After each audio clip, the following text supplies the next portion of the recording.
All right, so let's start with the today's lecture, that is industrial control problems and transfer function modeling. So we had discussed about the basics of control system, open loop and closed loop control system in our yesterday's lecture. Now today let us see some of the industrial control problems. This is what we had discussed yesterday also, that a control system or a control problem is say level control over here. So I want to maintain the level of this particular tank. So what I need to do, I need to have a set point, that is how much level I would like to maintain, कितने level पे रखना है वो पहले decide करना पड़ेगा. This is some input over here, right? So input is already there. तो वो पानी यहाँ पे गिर रहा है जिससे level change हो रहा है.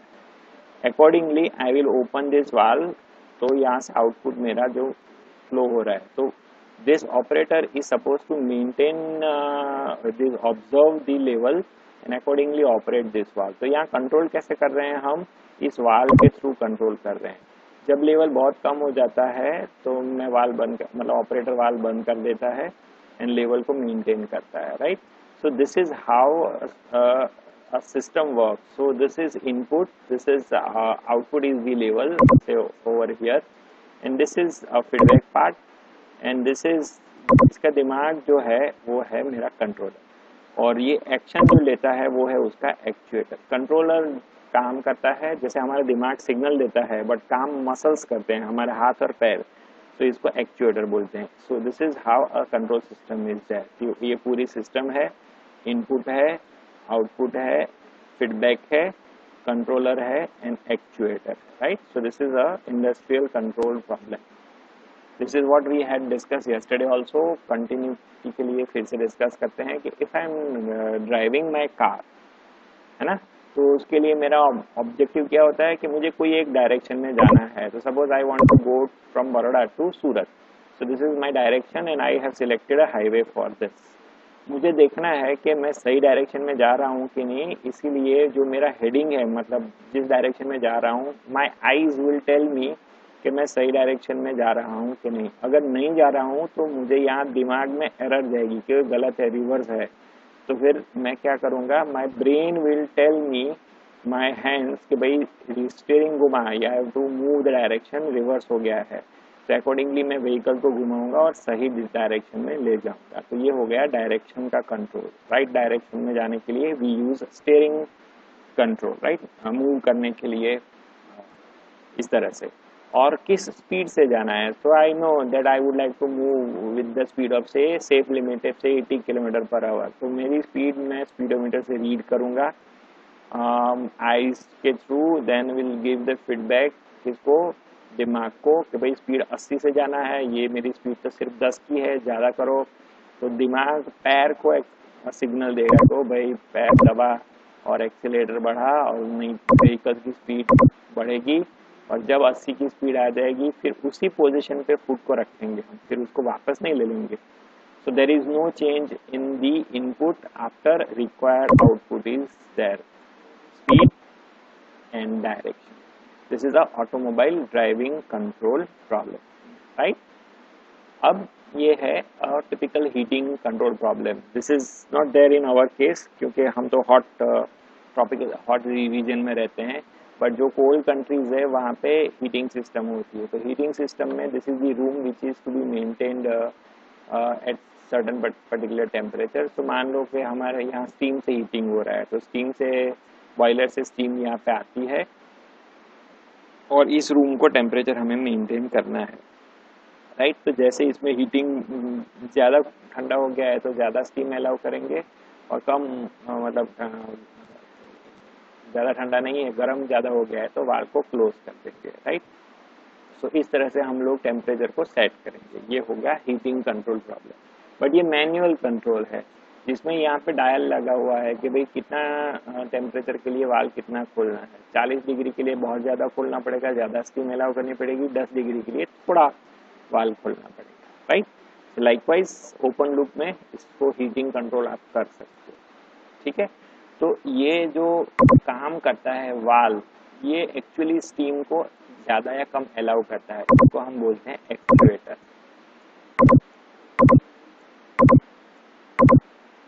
ये एक्ट करता है ना।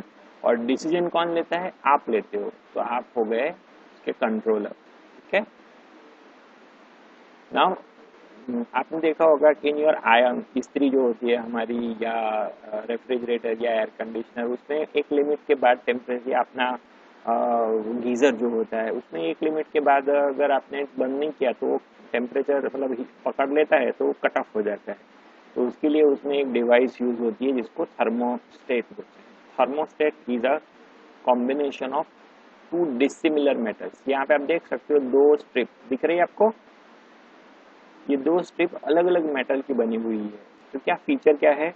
ये ऐसी दो मेटल है जो गर्म या ठंडा होने पे जिसमें साइज में चेंज अलग अलग होता है।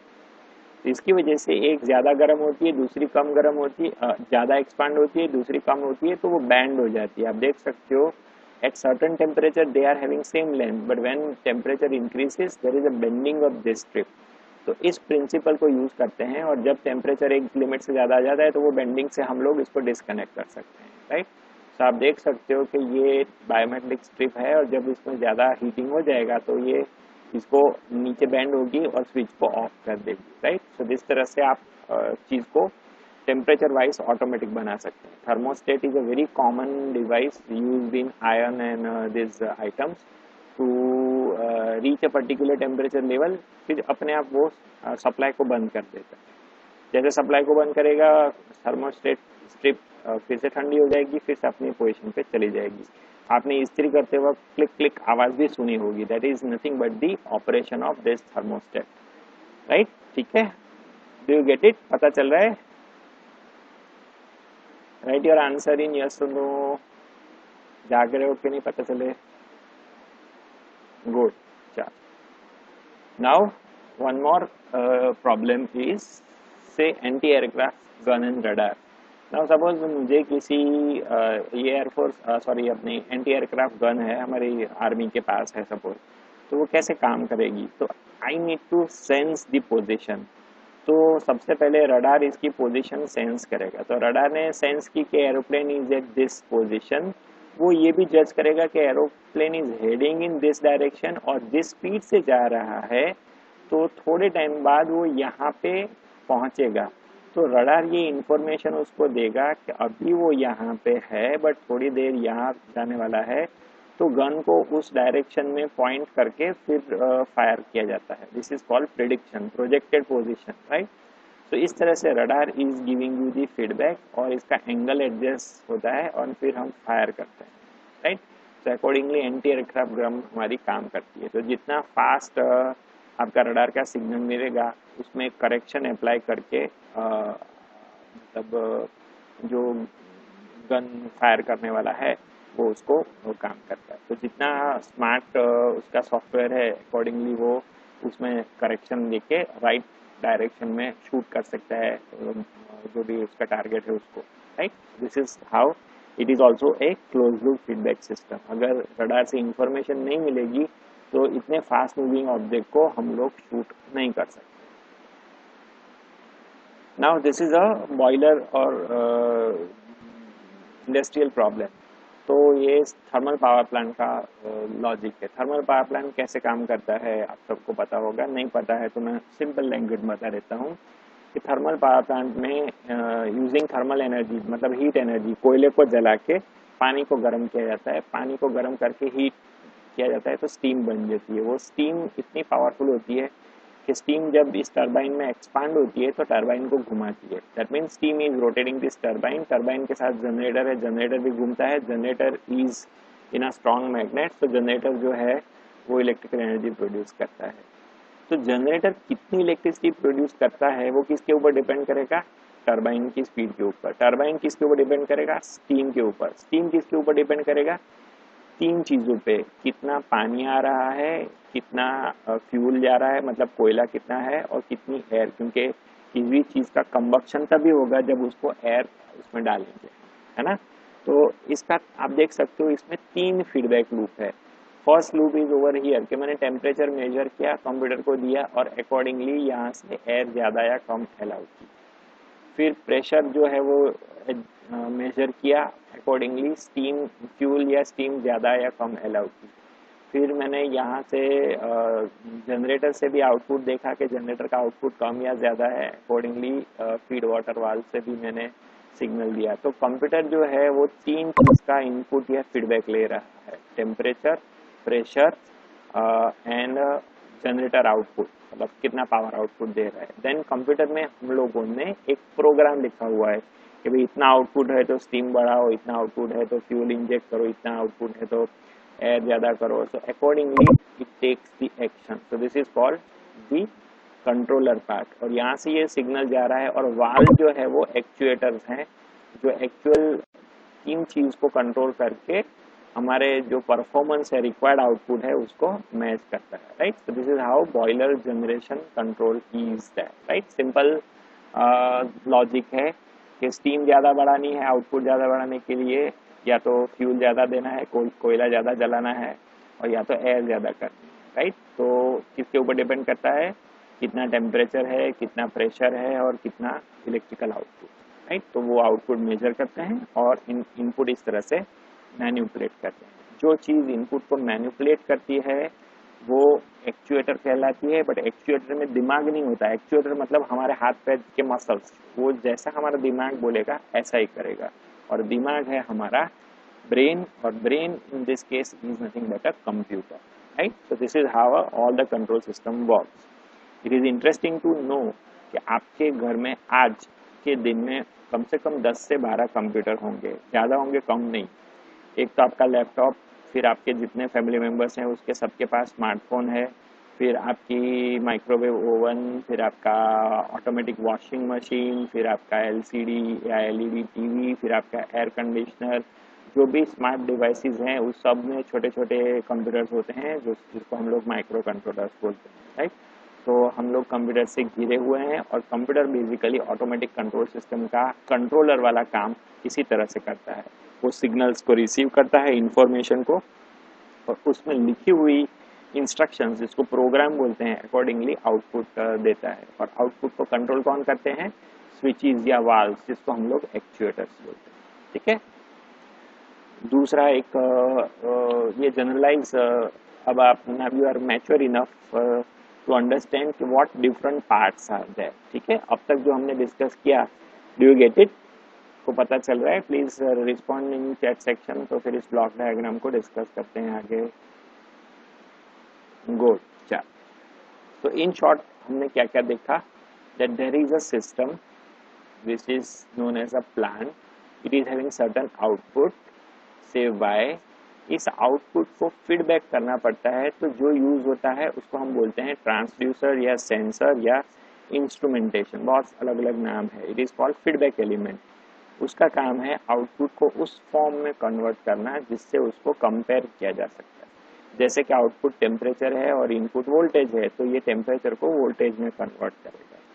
जनरली आजकल हम क्या करते हैं, जो भी सिग्नल है हमारा, टेम्परेचर, प्रेशर, वोल्टेज, स्पीड, जो भी है, सबको हम लोग डिजिटल नंबर में कन्वर्ट करके कंप्यूटर को दे देते हैं। तो कंप्यूटर में ऑलरेडी एक नंबर रेफरेंस प्रोग्राम में लिखा होता है कि इतनी स्पीड पे चलाओ। हमारी स्पीड को भी नंबर में कन्वर्ट करके, एनालॉग डिग्री में कन्वर्ट करके हम दे देते हैं। तो ये सब जो कंपेरिजन एक कंप्यूटर में जनरली होता है, and it is in all the latest control system. But हम जो अभी जनरल कंट्रोल सिस्टम पढ़ रहे हैं उसमें this part is called error detector. तो ये मेरा सिस्टम का रेफरेंस सिग्नल है, अकॉर्डिंगली मुझे ये मिल रहा है, error is generated over here. Error के ऊपर डी काम करता है। डी क्या है? कंट्रोल लॉजिक एलिमेंट, मतलब कंट्रोलर काम करता है कि एरर ज़्यादा है तो क्या करना है, एरर कम है तो क्या करना है, एरर 0 है तो क्या करना है, ये एक्शन लेगा। बट ये सिग्नल जो आएगा वो लॉजिक सिग्नल होगा। जैसे मुझे कोई चीज़ गर्म लगती है तो मेरा दिमाग बोलेगा, हाथ में टच कर लिया, चीज़ गर्म है, तो दिमाग बोलेगा, दिमाग इलेक्ट्रोकेमिकल सिग्नल देगा कि भाई गर्म है, हाथ ले ले। बट अगर मुझे लकवा मार गया है और मेरे मसल्स काम नहीं कर रहे हैं तो मैं हाथ नहीं ले पाऊंगा। तो दिमाग के सिग्नल वीक होते हैं। इसी तरह से कंट्रोलर के सिग्नल होते हैं, वो वीक होते हैं। उससे बड़े मशीन्स का आउटपुट चेंज नहीं हो सकता। वो लॉजिक देते हैं एक्चुएटर को, जिसको आप यहाँ पे जीए दिखाया गया है। एक्चुएटर्स जैसे कि हमारे हाथ के मसल्स, पैर के मसल्स, इसी तरह से मशीन्स में, प्लांट्स में एक्चुएटर्स होते हैं, मोटर्स, वाल्व्स, इस तरह से एक्चुएटर्स होते हैं जो ऑन ऑफ करके ज़्यादा कम ज़्यादा खोल के चीज़ों को कंट्रोल करके आगे आउटपुट को कम या ज़्यादा करते हैं, राइट। तो actuators are the physical strong items जो कि इनपुट मतलब अफेक्ट कर सकते हैं प्लांट को, बट उसको लॉजिक इंफॉर्मेशन दिमाग करता है, जिसको कंट्रोलर बोलते हैं। बट उसमें इतनी पावर, उतना ताकत नहीं होती कि जिससे हम लोग चल सकते हैं, राइट। अब कोई भी इलेक्ट्रॉनिक सर्किट बनाओ तो वो इलेक्ट्रॉनिक सर्किट से फिर आपकी आगे की पावरफुल इक्विपमेंट नहीं चलती, बीच में आपको ड्राइवर सर्किट चाहिए। एनीवे, उसके बारे में आप बाद में अगर आगे पढ़ोगे, right. So this is the background of negative feedback system. Now, what is the objective of this subject? What next? Right? तो अभी हमें इस सब्जेक्ट में ये देखना है कि ये जो मेरी कंट्रोल सिस्टम है, कोई भी सिस्टम हो, चाहे वो मेरा मशीन हो, चाहे कोई सर्किट हो, उसको कैसे कंट्रोल कर सकता हूँ। तो सबसे पहले तो ये देखना पड़ेगा कि वो सिस्टम है क्या। फिर उस सिस्टम में कुछ इनपुट देख के देखना पड़ेगा कि आउटपुट कैसे आता है। अगर वो आउटपुट ठीक आता है तो मुझे कुछ नहीं करना, अगर वो ठीक नहीं आता है तो फिर मुझे कुछ करना पड़ेगा।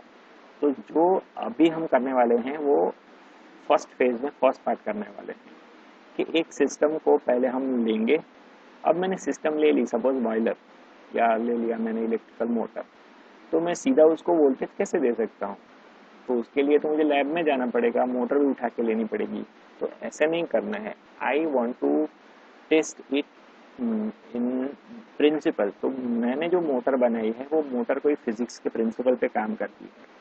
वो मोटर में कुछ इनपुट है, कुछ आउटपुट है, एंड उस इनपुट और आउटपुट के बीच में कुछ मैथमेटिकल रिलेशन है।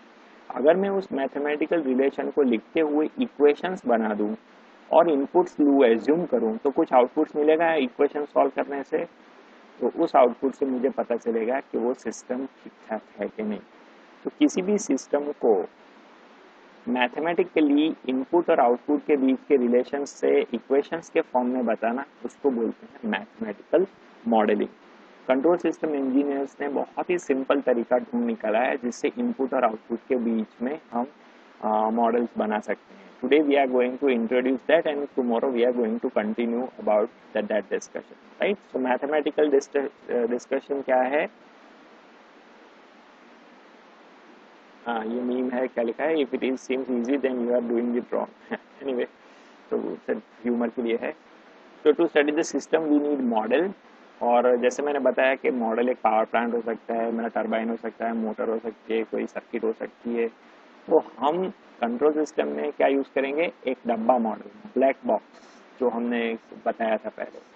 तो उस बॉक्स में कुछ इनपुट आता है, कुछ आउटपुट आता है, बट उस दोनों के बीच में रिलेशन तो होना चाहिए। That relation is a mathematical model. एक सिंपल सा एग्जांपल आज देखते हैं हम। So a set of equations relating input and output variable of a system is called mathematical model. It helps in simulation, performance evaluation, control system design, है ना।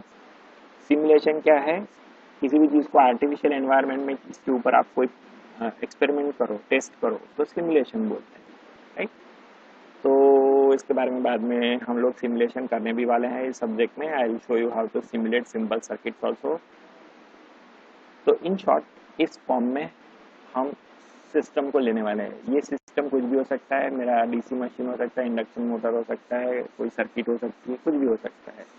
तो इसका कुछ इनपुट है, कुछ आउटपुट है। तो मेरा ऑब्जेक्टिव क्या है, ये तो डायग्राम हो गया, बट मैथमेटिकली अगर इसका कोई इक्वेशन नहीं है तो मैं कुछ कौन सी इनपुट के लिए कौन सा आउटपुट आ रहा है वो टेस्ट नहीं कर पाऊंगा। इसलिए I need a model of the system. So next part of our discussion is going to be modelling of this system, जिसको हम लोग बोलते हैं मैथमेटिकल मॉडलिंग, ठीक है। जैसे कि ये मेरी सिस्टम है RL सीरीज सर्किट, है ना। तो RL सीरीज सर्किट तो मैंने ऐसे ड्रॉ करके बताई। अब उसका मैं एज्यूम करता हूँ कि मेरा इनपुट है वोल्टेज और आउटपुट है करंट, एंड मुझे कुछ पर्टिकुलर चीज टाइप का करंट चाहिए। तो उसके लिए कितना इनपुट देना पड़ेगा, अभी करंट कैसे चेंज हो रहा है, इस सब का स्टडी करना, इसको बोलते हैं कंट्रोल सिस्टम। यस, है ना। तो अभी हमारा ऑब्जेक्टिव है इस सिस्टम को स्टडी करना, सो दैट कैसे बिहेव कर रही है। बट सबसे पहले तो मॉडल करना पड़ेगा, है ना। पता चला है आपको? Please write down your chat section कि कुछ पता भी चल रहा है कि फिर मेरी गाड़ी आगे आगे ओवरहेड ट्रांसमिशन तो नहीं हो रहा है। गुड, चलो। तो इसका मतलब कि अब ये इनपुट V, सॉरी या output current and input V के बीच में मैथमेटिकल रिलेशन क्या है, तो है हमारे पास क्या है।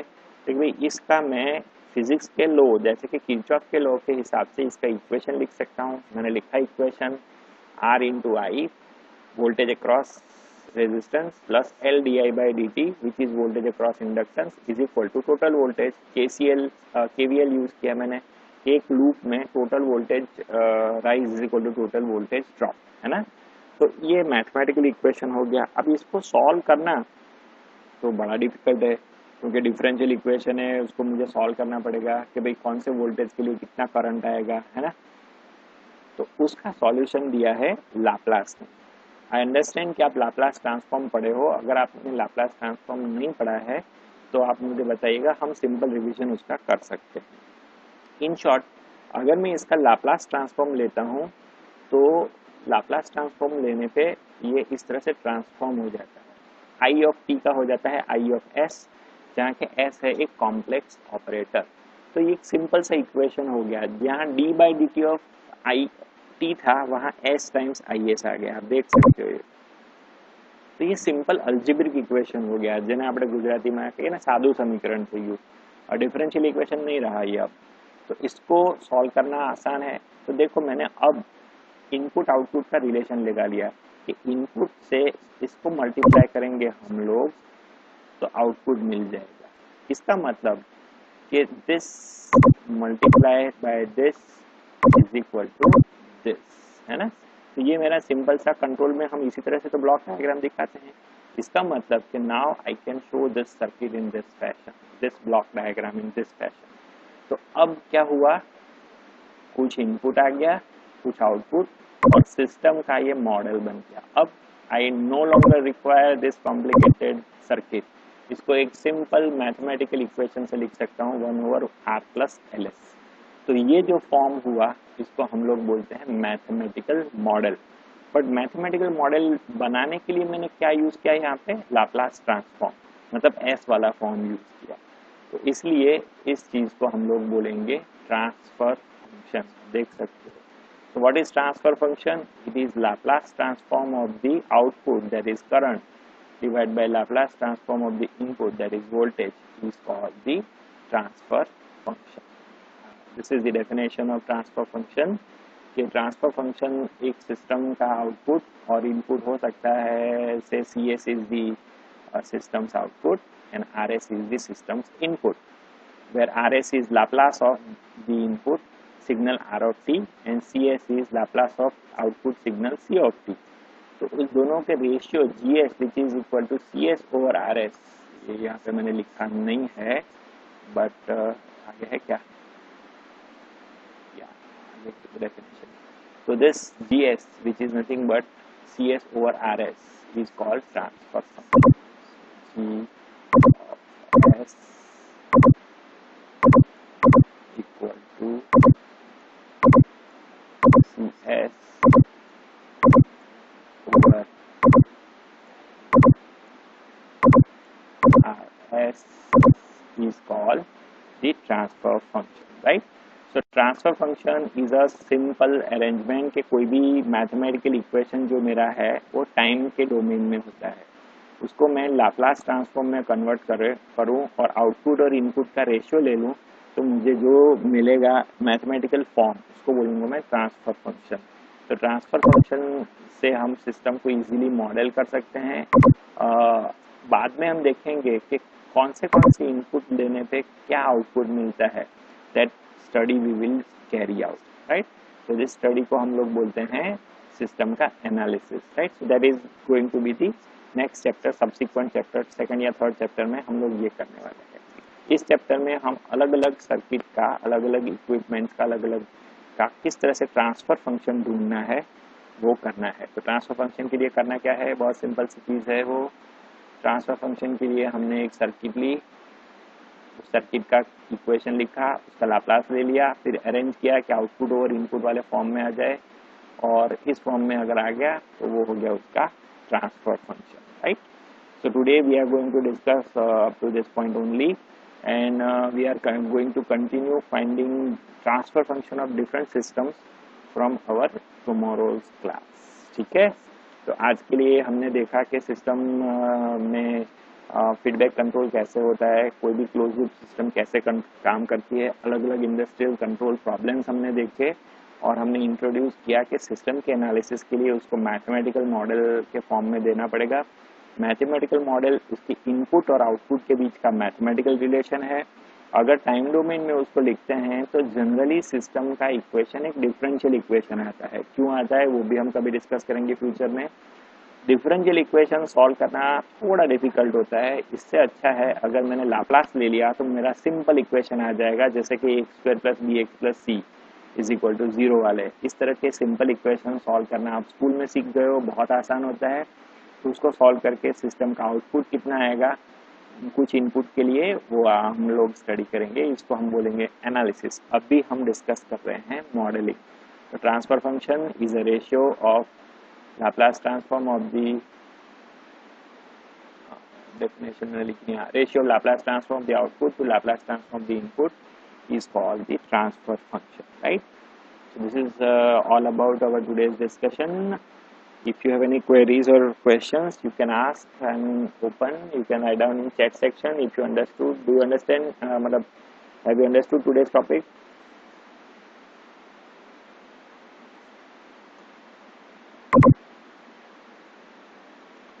Do you have any questions?